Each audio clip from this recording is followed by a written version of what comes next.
I named this tree Hip Hop because, and I show you the picture how the man was doing the hip hop dance.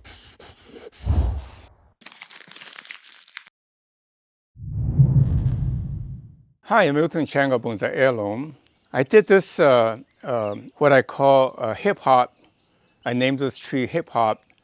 My very, very old, probably over 1,000-year-old, close to 1,500-year-old California juniper, a couple of weeks ago, a week or two ago, and I was passionate about it because how fortunate for me to get hold of this tree. I bought it about 25 years ago, and it have become it grew quite healthily.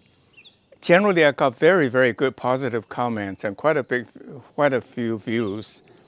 But I also got about 7 or 8 negative comments, and I was a little bit disappointed for not doing a good job explaining what I was doing. Because the comment came back, by and large, it's about I cut off the tree too severely, and that one even suggested I will kill the tree by doing so, and some suggested that would set back the tree significantly. Well, that's not how I see it, and in fact, it will grow back within 6 months to, at most a year, will be more full than before. Tree is very forgiving, such as the century that I did a few weeks ago, the trident maple. The previous owner almost rarely fertilized it because the idea is to starve, his idea is to starve a bonsai so that it doesn't grow very big leaves. Whereas I feed my trees vigorously so that they grow fast. But what's more important is for me to share with you my technique. To me, I want to create my bonsai in the most natural way. Simple and natural, taking advantage of what is already there, modify a little bit to suit my design.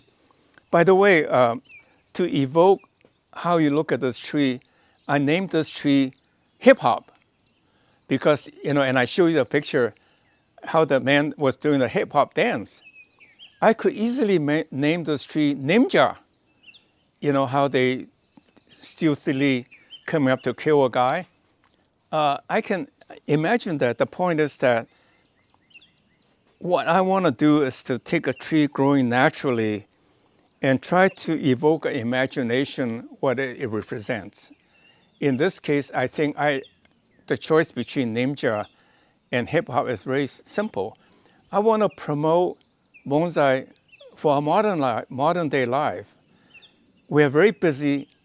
Most people don't have the time to spend a whole afternoon wiring the tree to get to this. Whereas I do that in 20 minutes and wait 6 more months and do another 20 minutes after 3 times of that or 6 times of that, I have a wonderful tree without spending much time.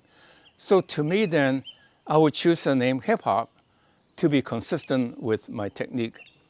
So basically I took a tree, I bought a tree 25 years ago, and I let it grow. And I did pull it here and there and cut it here and there to help a little bit.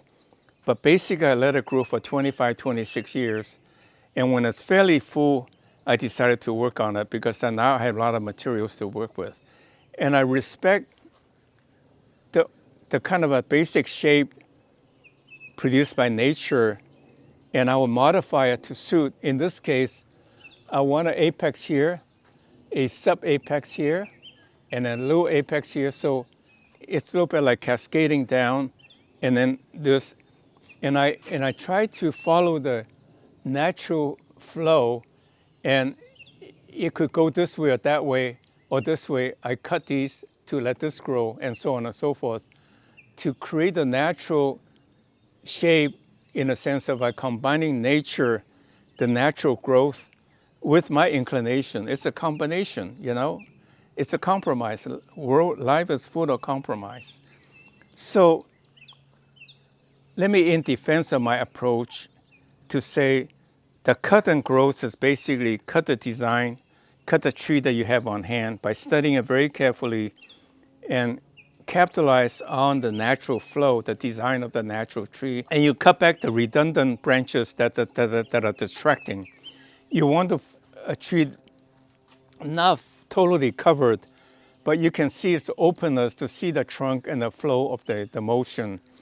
And then you cut off the rest of it and let it grow out again, and you follow the nature and modify it again. And after 3 times, you get pretty good design. And that is my approach. But that said, I don't want to stick to my approach. I want to use every tool within my knowledge base to apply to the tree on hand. So I'm very happy to apply the wiring technique. So like this tree, I cut it back and I let this form a rough shape of the pad, rough shape of the pad. And the next time around, it will be much fuller. I will try to cut it back again, and I also use wiring to fill in the holes that are in a somewhat natural way. So this way I can form the pad a lot faster. And so I will use wiring if necessary. And like this, instead of wiring, which I cannot change the flow of this thick branch, I use guy wire because this is like simulating a branch coming down, drooping by nature, and this one is drooping even further down. You can see it's just a very natural look, what a tree under a severe environment would look like. And here I transport it to my pot to bring me closer to nature. To me, that is the approach I'm taking. But I will use everything. I'm not going to down on wiring, but I will use it as appropriate to get the best of both worlds. That brings up to a bigger subject about living. I think I started Bonsaiheirloom, in fact, to promote social harmony. And so there's a higher purpose in bonsai to teach about life. Like in today's world, I think we're too confrontational. You know, we're always arguing, I'm right, you're wrong. Always arguing. Everywhere you look, it's people arguing. And to me, you know, take the attitude, you're right, I'm right. There's some aspect I might miss, some aspect you might have missed. But if we put it all together, we have a more rounded view of what's the topic on hand and come up with a better solution by adding rather than either or, but it's by add, so that we can extrapolate to something even better. And so I think bonsai teaches about life. Practice bonsai, share with them your bonsai philosophy and practices so more people can enjoy bonsai and join our Bonsai Heirloom community. And subscribe to our channel and send us your email address so that we can put you on our mailing list. So thank you very much. I hope to see you next week.